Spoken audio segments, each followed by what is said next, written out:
of the remarkable potential that the franchising sector holds in today's interconnected global economy. This webinar aims to provide you with a comprehensive overview of the current trends shaping the franchising landscape, as well as the opportunities that arise from these developments. In our today's session, experts will be focused on global trends in franchising, global market opportunities, and strategy for successful. ISFA is the voice of Indian small business and franchise industry. ISFA would continue to work towards the betterment of the industry at all levels. We aim to support the entrepreneurs across the country to emerge as a global entrepreneurs. We helping a startup firm to grow or ensuring a smooth working of our franchisees. ISFA is committed to provide every possible help to every person associated with it. This is an invaluable opportunity for all of us to gain insight that can enhance our business strategies and inspire growth. We invited you to engage fully, share your thoughts, and connect with fellow participants as we dig into these important topics. Thank you for being here today. Let us embark on this enlightenment journey together. Now, without further delay, I would like to introduce our first speaker, Mr. Gaurav Maurya. Mr. Maurya is the chairman of Indian Small Business and Franchise Association (ISFA) and chairman of Franchise India Group and Friend Global India. Mr. Maurya is the closest thing to a born entrepreneur. He started his first enterprises at a teenager at an engineering college. Today, Mr. Maurya is hailed as the father of Indian franchising. The title is an acknowledgement of his unmatched effort for the franchising industry and give the franchising concept to India. As a chairman of the group, Mr. Maurya is widely admired for his non-conformist operating style, direct and to the point advice, and cult marketing tactics and strategies. He sits on the board of several organizations. He has chaired several global businesses forum on franchising and retail in India, in USA, in Australia, in Asia, in GCC and London and so more. So over to you, sir. Hosting this, and welcome friends, and welcome to this very special initiative by our Indian Small Business and Franchise Association.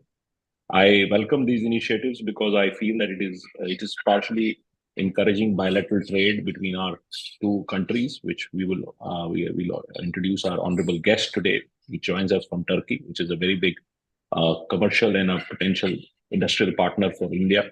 And I feel there is much more happening in the franchise space and franchise industry. But this forum is also educating us about the different countries and opportunities which we have. I've been 27 years in franchising, and I have never seen more changes in the way franchising is working globally now. Today, I'm sitting in Seoul, which is capital of Korea, and I'm seeing this world is changing. People are taking new opportunities, taking opportunities from different part of the world to different countries.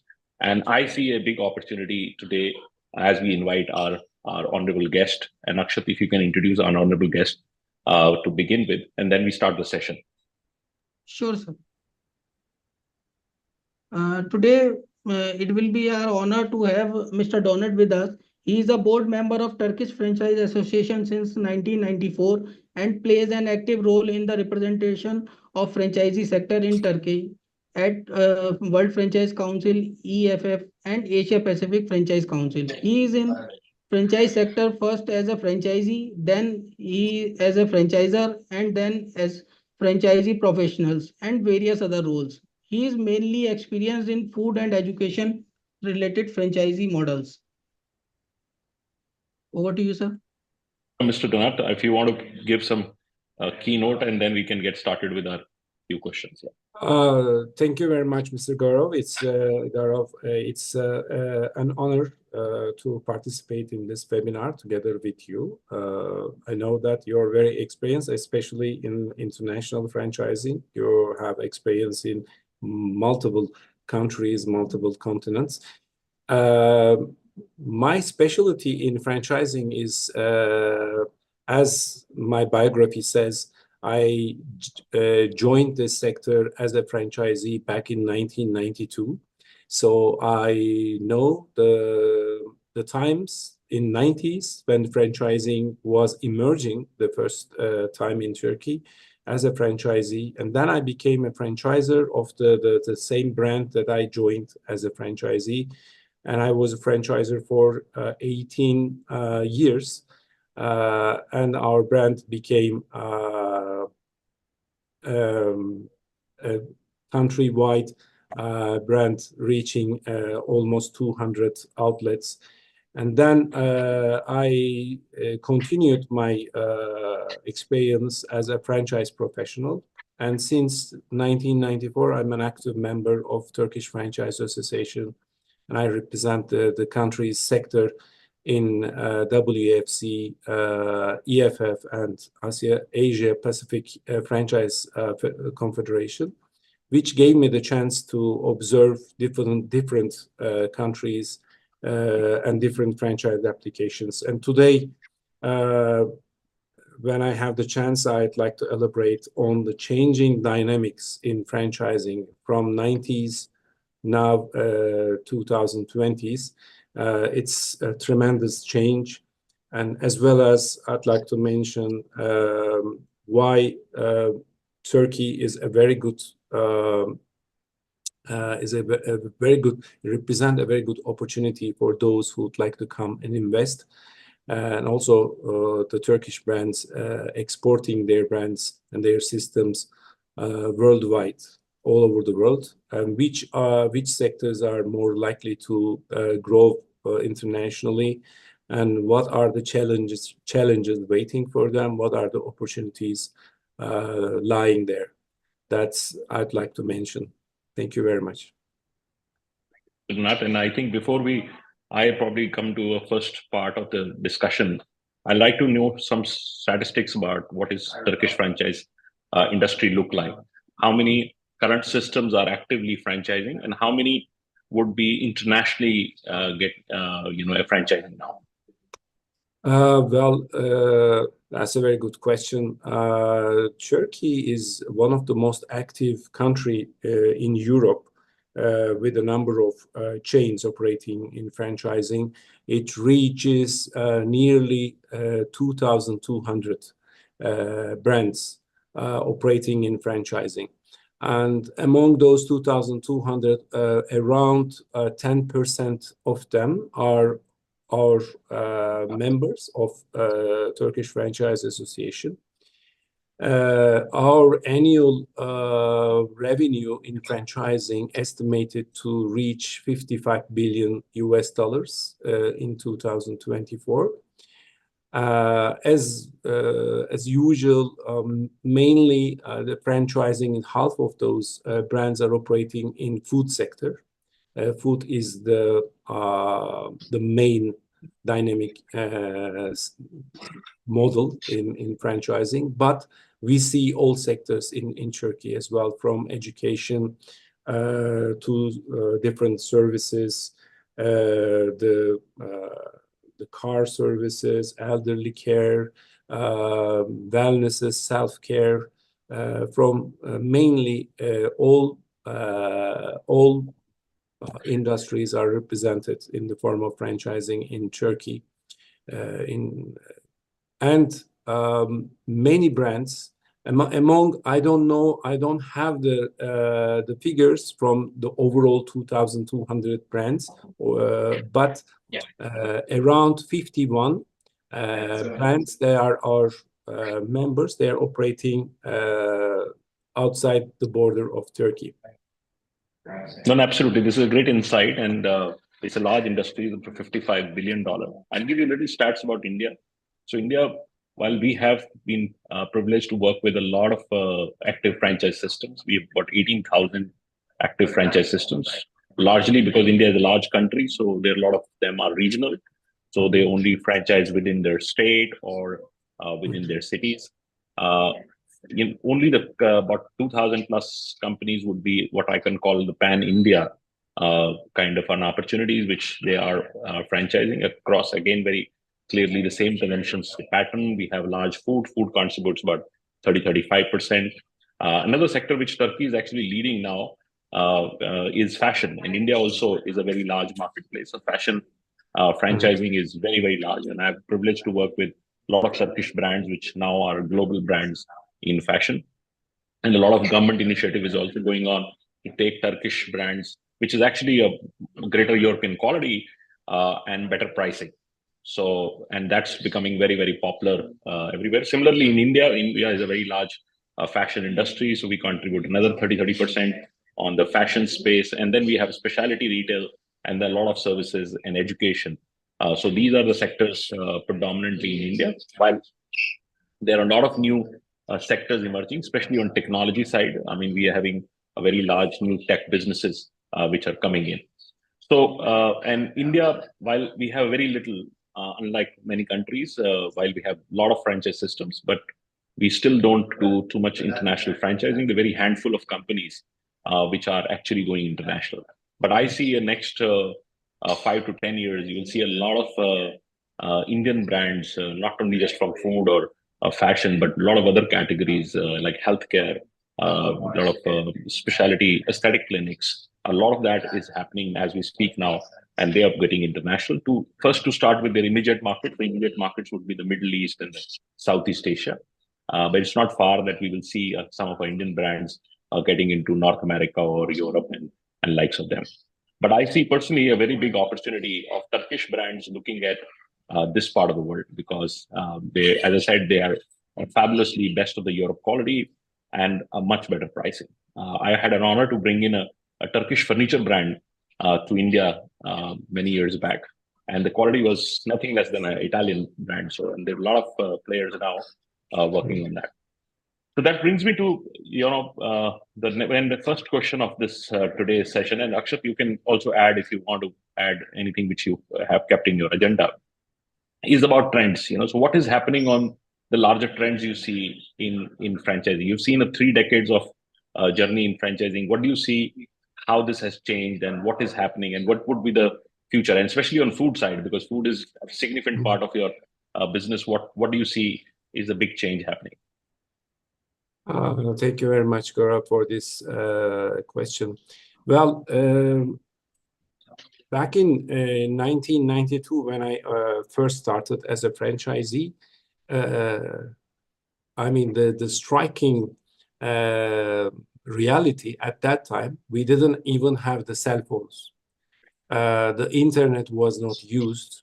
So the customers who came to inquire about going in this business were mainly informed by the shops that they were shopping, and they learned that they can have their own branch elsewhere.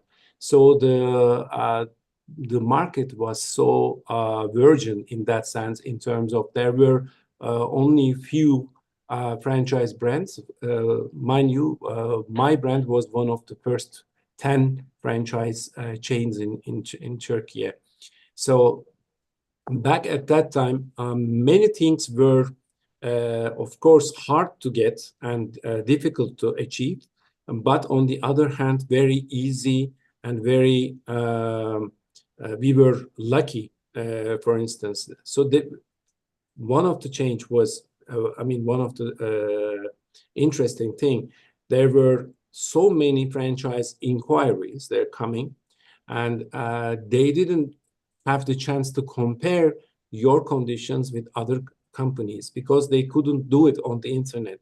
And in the early stages, when the internet was getting more and more widely used in our country, even at that time, there were so little input in terms of other franchise brands and chains.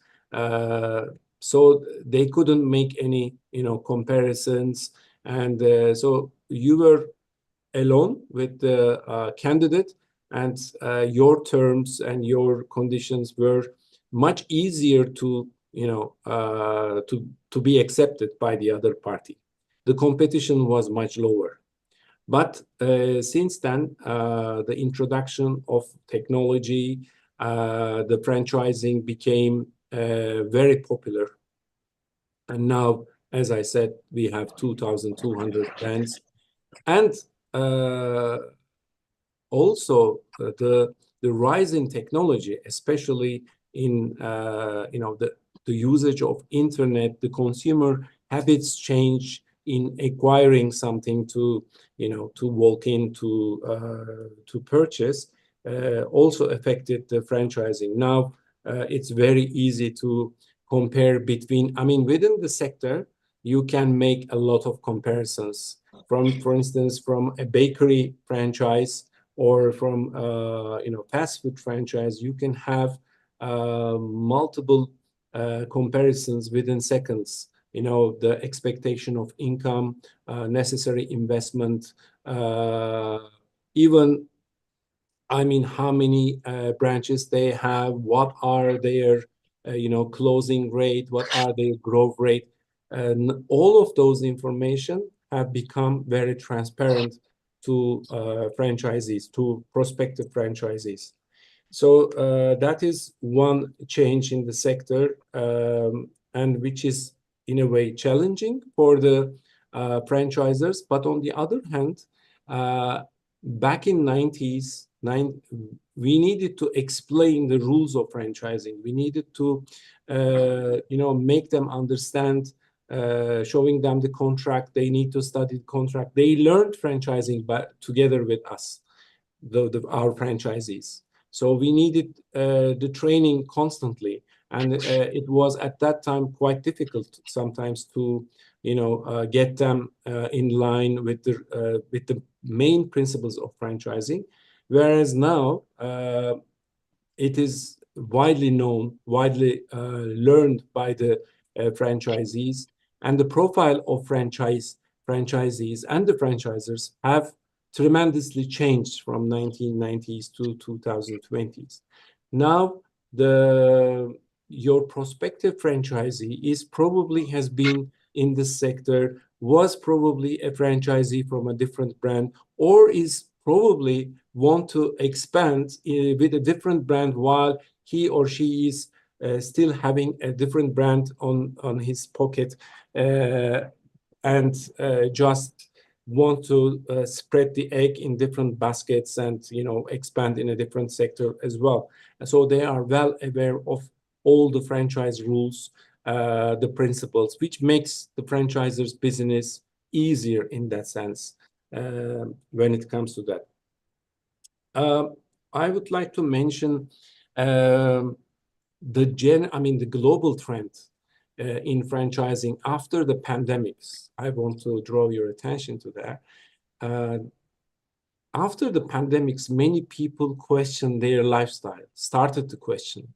I'm not talking about the Turkish people. I'm talking about the Western, the people in United States, the people in Europe. So the people, a lot of us faced the danger of death during the pandemics, and probably realized the value of life and what we need to do in life. And a lot of people started questioning their work and life balance while they were working. And they wanted to be more flexible. They wanted more freedom. They want to make their own decisions, and this is something that the franchising actually provides. So therefore, there was a more and more switch from the working lot to the franchising, which we can see in the growth rate across the globe in franchising after the pandemics has risen very fast. And alone in US, we see after 2022, there are about between 250,000 to 300,000 jobs, new jobs are created in franchising, and this is increasing in time. Also, in parallel with what has changed in our way of thinking after the pandemics, we see the reflection of that in the rising franchise trends. one of which gives us the clue is self-care. You see, I mean, you're probably aware, the self-care related businesses have tremendously expanded. What we mean by self-care, we mean the wellness centers and the fitness centers, the beauty, and the nail care, for instance, was the champion in the world a few years back. Those businesses have started growing rapidly, not only in US but also in Turkey as well. We see every day that a new brand, they keep opening new branches. And another sector, probably in parallel after the pandemics, they also risen rapidly, is the elderly care and senior care related franchise models, like providing home health services, providing recreational services, and all that are also very much trendy. Another trend is, of course, we were kept at home and many people spent their time in technology. Technology was there for our use, and gaming has become more than ever so popular around the world. So the franchise models related with technology, with gaming, with repair, maintenance, and other services related to this business, we see is rising rapidly in the course of the time. And of course, these are general global trends, but it also reflects in our country as well. The food is always my perception. I mean, my experience tells me that competition has become more fierce because there are many more players in the sector. Therefore, when I look at the franchise sector, I'll see those systems that they have more profit margins and low in product cost. They have more chances to grow, such as coffee chains, beverage chains, ice cream chains. They are rising as well because their profit margin on product base is large, and they have more option to grow. I can elaborate more on that, Mr. Gara, but maybe you'd like to mention. Very good insight. Your views as well. Yeah, so very good insight, and I think I will copy that in terms of that. What you've said is also seen in markets like India or Middle East, where I operate largely. But there is another big change which I'm seeing on the international front. So earlier, it was when I started my career in franchising, it was always about American or European brands coming to this part of the world. And now the big change which I'm seeing, that people are now going for businesses and brands which are coming from other parts. I mean, I'm seeing now Asian brands doing extremely well.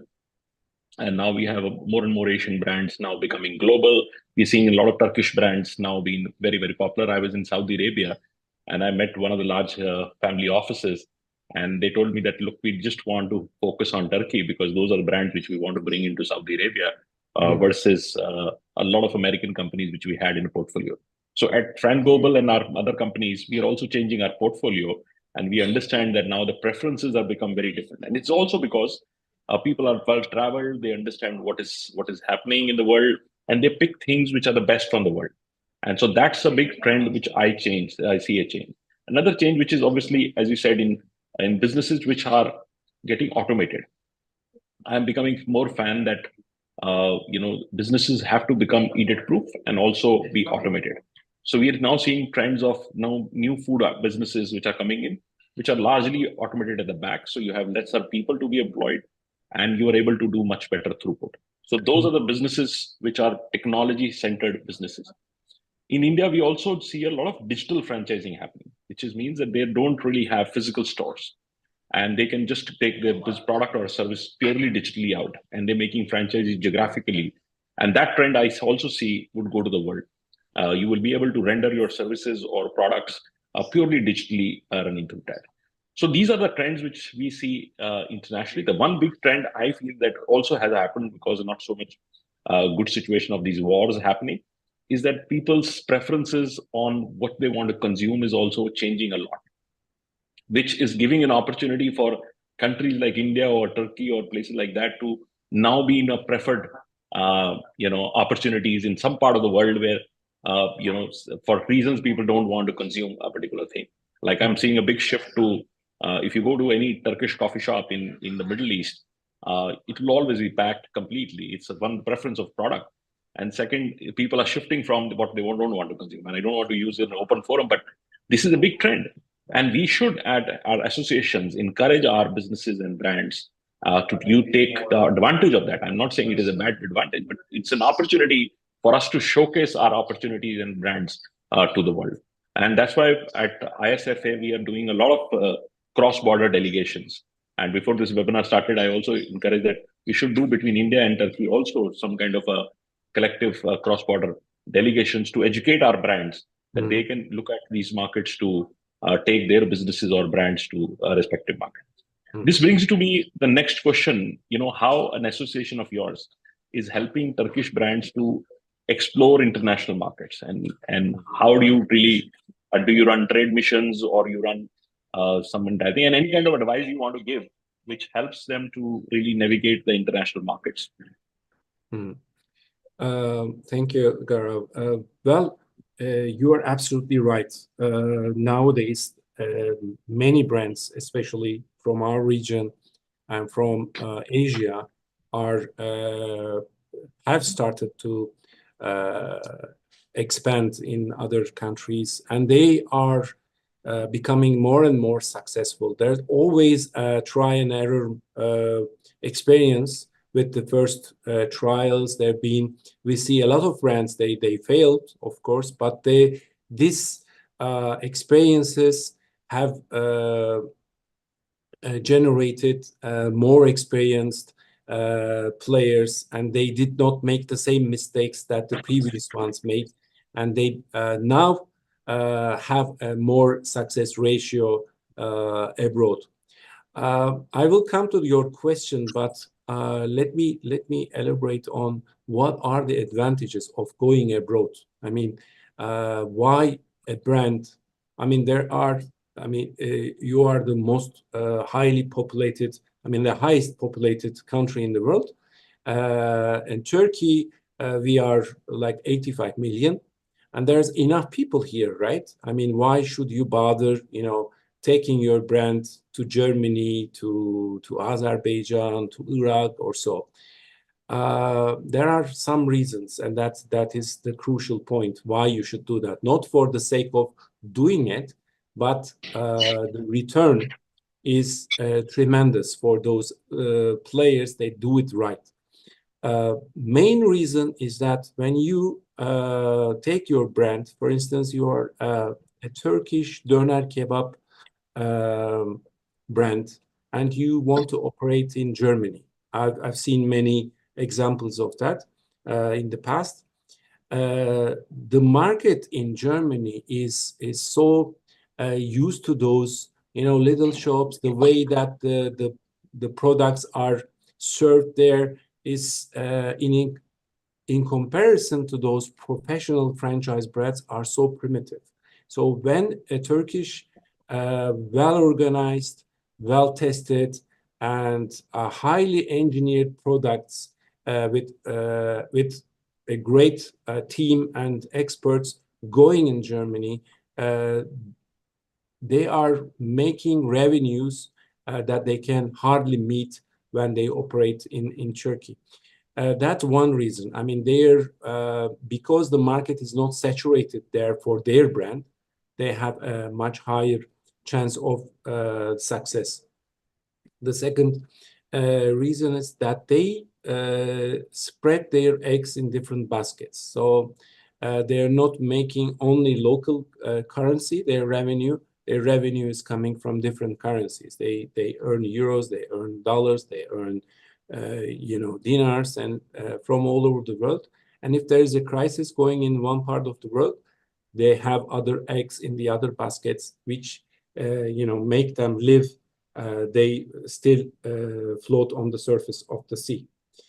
That is the second advantage. And of course, the new markets, like us in Turkey, when the first American brands came, the Starbucks came, Burger King, McDonald's, and the similar thing happened. Everybody rushed into those brands. They wanted this different taste. So it's the same thing exists there as well. The people are probably tired of their local taste, and they want something new, something very professionally developed and put into a franchise model, and now brought into their home, next to their home. And now they can taste a delicious product coming from, from Gaziantep, from Turkey. And they don't have to travel anymore all the way to Turkey to taste these delicious things. So this is another point where how they become successful. And of course, there are some critical points where they have to pay attention. So I was talking with several companies. They are quite successful operating outside of Turkey. And I share their views totally.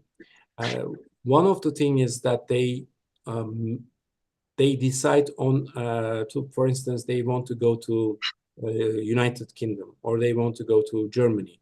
They make the contract first. They don't start with the location, choosing the location first, but they make the contract. They choose the people, the person who is going to be their master licensee or franchisee in that region. That the first step is to choose the right person for the right job. And they also decide on their first 5-year goals. They have a business plan and everything. And then they start going in, choosing the right location, working with a multiple realtor in this area, not only with one. And that's how they start. That's a very good way of starting the business. And they also check which products they can export there and which products they need to obtain locally.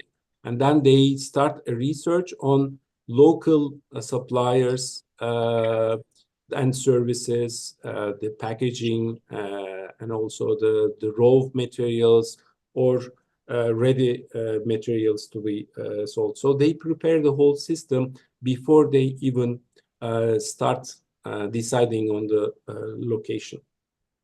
And of course, this comes then the contract is very important. They sign a sound and top-notch contract covering all the edges, which is approved by a notar in that country.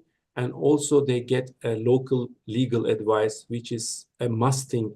It's a very important thing, and it needs to be accomplished before they start growing in that country. And of course, marketing and choosing the personnel. Many of them are taking their trained people from here to abroad in the beginning, which is practical, and in time they of course recruit personnel from locally. Another crucial advice is that when you bring your brand in another country, you need to think also local. I mean, introduction of local habits in your menu, in your services, it plays a very crucial role. For instance, a brand which is not selling any alcohol in Turkey, opening a fantastic branch in the center of London cannot, and it's food, it's a restaurant, and you cannot just say, okay, well, I'm not selling any alcohol in Turkey, and that is totally out of our menu. You cannot do that. So you need to, be courageous to make some changes in your menu, which leads to your success. And that also includes, you can change your menu, adding some local tastes, altering some, recipes in the way that those people, love. I remember the case of Burger King in India, for instance. You know the story, right? And it ended with a disaster after some years, but something like that. So they need to pay attention to the local habits as well. So what we do as the Turkish Franchise Association, well, our president, Professor Mustafa Aydin, that's his main slogan. So whenever we have the chance to gather with our members, and he's always telling them, unless they export, unless they start operating across borders, you don't consider yourself a successful franchisor. So you should always motivate yourself to go beyond borders. You need to, another doctrine he's saying, nowadays the countries are not using their weapons to, invade another country. Nowadays they are using their brands and their habits. They're exporting their habits, they're exporting their brands, and they're invading a country with their brands, with their way of life and everything. And that's how they, in a way, so to say, reinvading a country, changing habits of life and so. So our brands should do the same, should export always. We give a lot of seminars from experts, legal experts, franchise consultants, and those brands that they are quite experienced operating in multiple countries. They're also sharing their experiences in our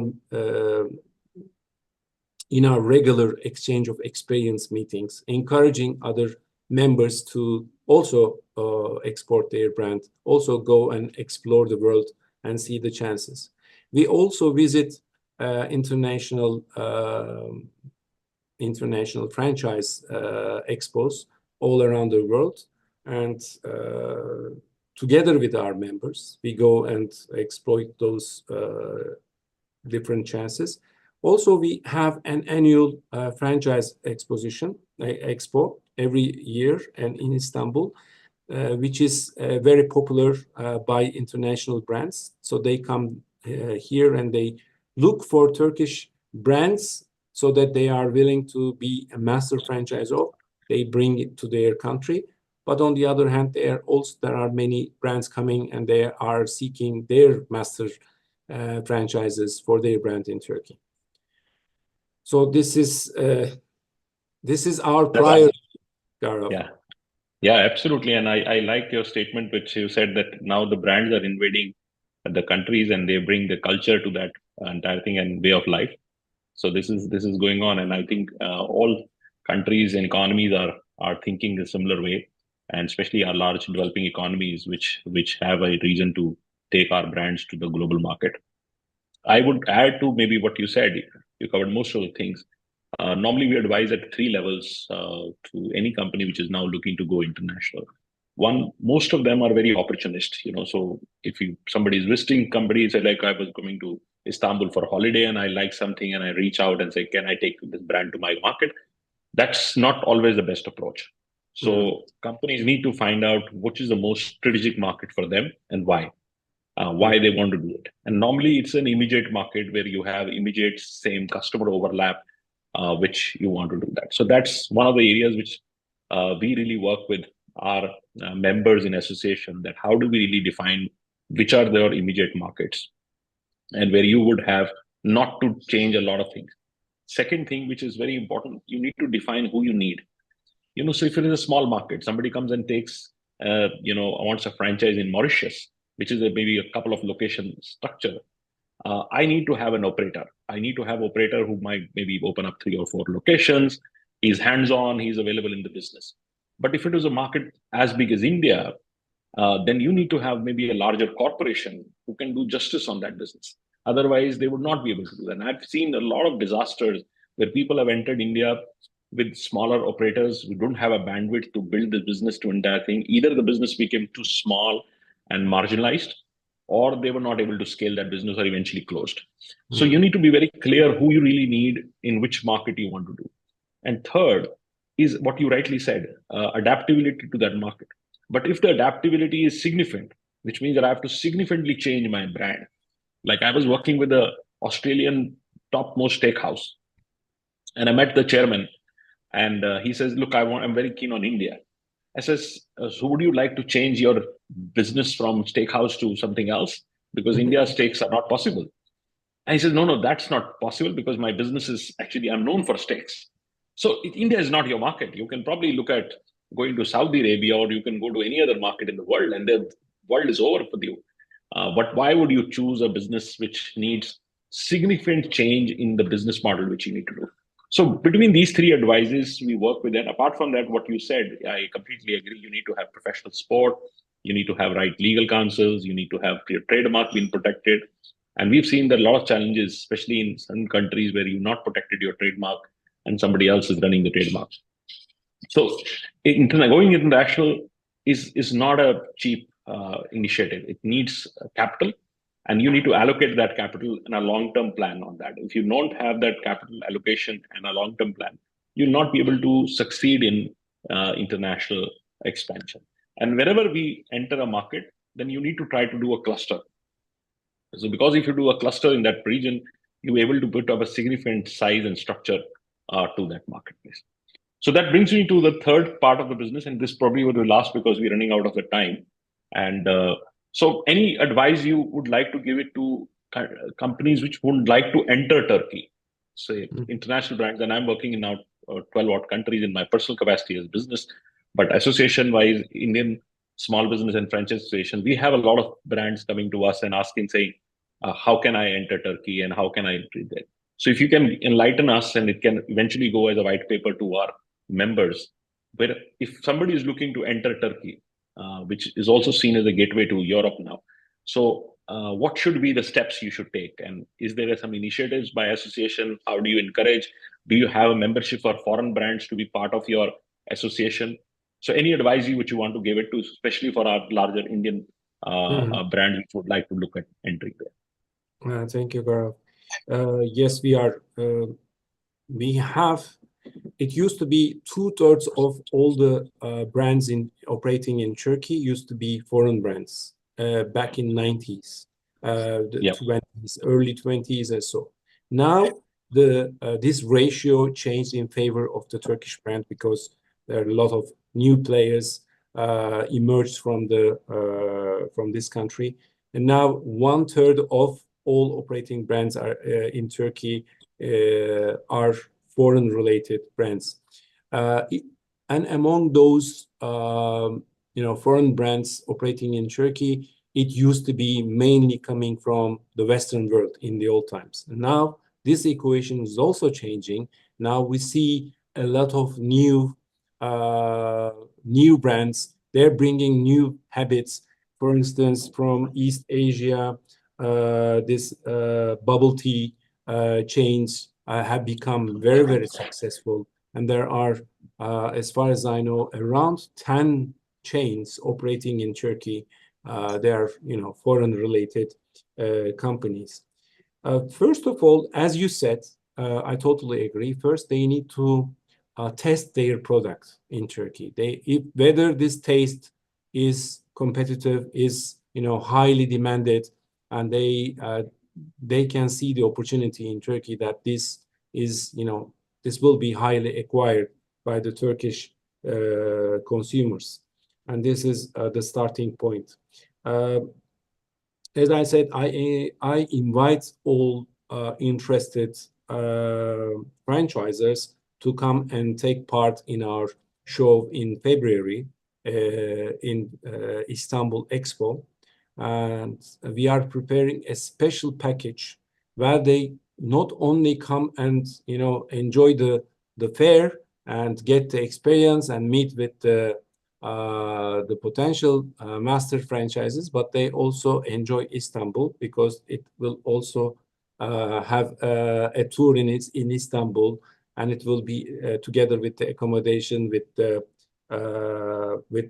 expo VIP entrance as well. So this package, we will definitely will share it with you, with your members, so they can come, and while they are in Istanbul, they can go around and they visit those shopping malls, the main shopping streets, and they first need to imagine that their brand is successful there. I mean, they need to believe before they start looking for master franchise. Before they start looking for investors from this country, they need to believe that their product is going to be very successful. They can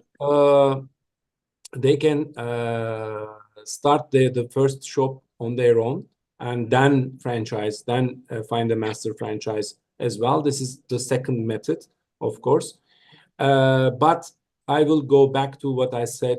This also holds true for coming into Turkey. They need to find the right profile, the right person. The right person in the old times, I'm sure you would agree with me, was the guy who had the financial resources. And nowadays, this is not the right guy. I mean, yes, the financial resources is definitely needed, is a must, but is not the priority. The priority is nowadays the franchisers are seeking their master franchise from the franchising industry.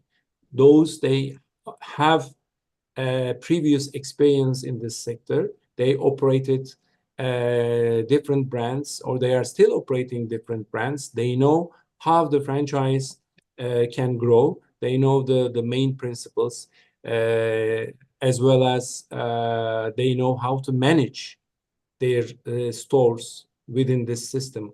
So this is the more and more preferred profile by the franchisers, and that holds true for Turkey as well. So they need to choose the profile, and of course they need to come and become a member of Turkish Franchise Association, which gives them the chance to meet with all major players in the sector, the CEOs, the brand owners. So it's networking. It gives them a great networking opportunity within the sector. We also can advise them that they can work with various consultants. They are specialized in different aspects of the business. So one of them is specialized in finding locations in real estate. One of them is expert in operations, in personal employee hiring, employee training, and operation. Another consultant is expert in finding franchises, marketing, and sales. So I would not advise the Indian franchisers to work with only one consultant. They need to look in the area where this consultant is specialized and how he became specialist in this area. They need to look the background of this consultant as well. So Turkish Franchise Association plays a role there, and we put a light in this area so they can choose among various franchise consultants. In fact, our website contains all the supporting figures in the sector as well as The consultant, of course, the legal advice is also important. So they need to have a very good, contract, and which we can also come in the scene by giving them the right consultation with what kind of solicitors they need to work with, lawyers they need to work with as well, who are special in franchising rules and so. Because our country is, we don't have a franchising law. It's a free, how do you say, it's under the trade law. So there's Yeah, no it's a contract law. Yeah. Where you are right now, you are in Seoul, right? In South Korea. Yeah, There is a franchising law there. There is a franchising law. That's right. For instance, in that country, if you Yeah. open a shop, in every 5 years, the franchisor has to remodel the shop from zero to scratch. So there is something like that, a very drastic measure, imposed by the government on franchising, for franchisors and franchisees. We do not have this franchise law, and we are against the franchise law, by the way. So we do not want a regulation imposed by the government. It's a self-regulated sector, and we want to keep it that way for the sake of the franchising sector. The last words, Gaurav, I took a note. I think it's very important for our franchisor. I mean, whoever is watching as a franchisor or a franchisee.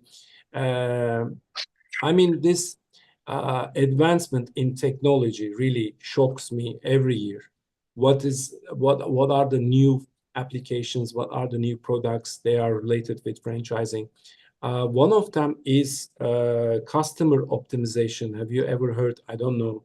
But nowadays, if you are a prospective franchisee, you are paired with franchise brands. They are, ideal for you in terms of your income expectations, in terms of your skills, in terms of your ability, in terms of your education, your location, your whatever. So this serves both for franchisees and the franchisors. It's a tremendous new technique in pairing the franchisees with the franchisors using technology. Another introduction is AI technology. I mean, AI applications within the franchise sector, analyzing data, comparing your competition, and also with the AI technology. I remember back in 1990s, I was struggling to, come up with training videos for my staff. Now with the AI technology, this is so simple and it's so doable without spending so much money. And so this is a great advantage for the sector, but also represent a challenge for the franchisers because they need to adapt their system into new emerging technologies. And though if they want to survive in the next decade, they need to do this adaptation at once. I mean, they need to pay attention to that. There are other challenges which also is here. Reaching the low interest bank loans has become almost impossible within franchising. So high inflation, we have high inflation in Turkey. So the interest rates are high. The shortage of labor is one of the main challenges in the sector across the world, but also in Turkey. I know some brands, they couldn't open their outlets because they couldn't find the right employees in time. So it is really, especially in, this is very much related with the property cost, with the rent, high rents. And so this the working people cannot live in the city centers anymore. They used to in the old times, and now they have to go in the rural areas. And so this is also playing, creating a challenge for the future of franchising. And also the rising employee costs are also representing a challenge in franchise sector. Therefore, I say a high profit margin systems, chains, such as coffee chains, are boosting in Turkey, as well as Europe, have better chance in growing. That's all from me at the moment. Thank you very much. There will be any questions. No, absolutely. Very good thoughts. And we will continue to work between India and Turkey bilateral relationship. I'll personally be available for the February show. And we'll also invite the show we support in India, which is the anchor show in India. It's called Franchise India, which happens in May in Delhi. So we'd love to have you and the association delegation for the show. I think I'll tell Akshat to coordinate with your good offices to have the discussion going on.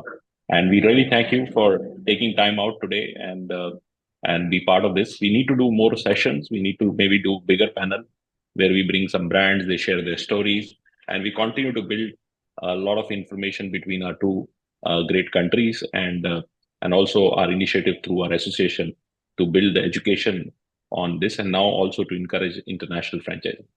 So Akshat, over to you for your thanking note.